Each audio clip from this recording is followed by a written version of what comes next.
The hopes of Bomber Command lay with the new generation of heavy bombers under development.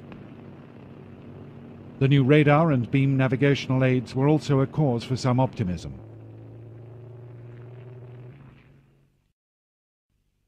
On February the 10th, 1941, the RAF took delivery of its first heavy bomber, the 31-ton Short Stirling. Unfortunately, the design of this four-engine bomber was flawed. The wingspan had been kept to less than 100 feet to allow it to use the standard RAF hangar. This meant, though, that it had an operational ceiling of only 16,500 feet. Its other major weakness was that the main spar divided the bomb bay, limiting the ordnance that could be fitted in it.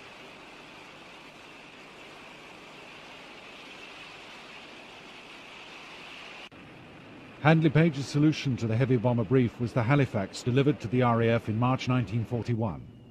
This aircraft was capable of 260 miles an hour at an operational ceiling of 21,000 feet. Its bomb load, however, was slightly less than the Stirling.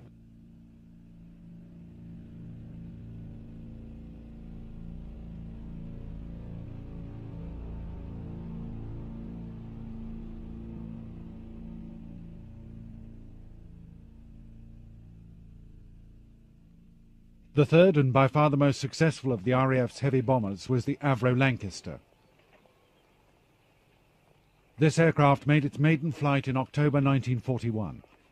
The success of the Lancaster, however, was born out of disaster. Avro's original concept was a twin-engined aircraft designed around a new power plant from Rolls-Royce, the 24-cylinder 1800 horsepower Vulture engine. Christened the Avro Manchester, the aircraft entered squadron service at the end of 1940. Intended to be a replacement for the Handley Page Hamden, it fell desperately short of expectations.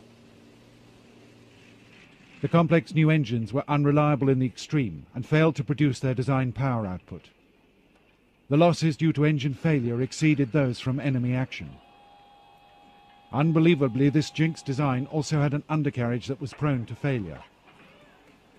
In action, many Manchesters were lost when flak ruptured vulnerably positioned coolant pipes underneath the engines.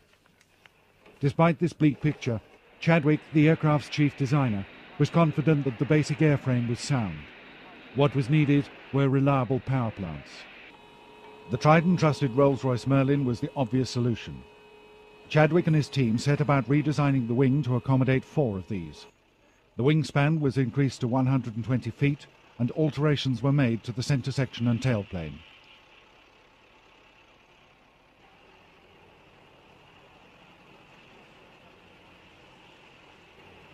Initially called the Manchester 3, the prototype trials were extremely promising.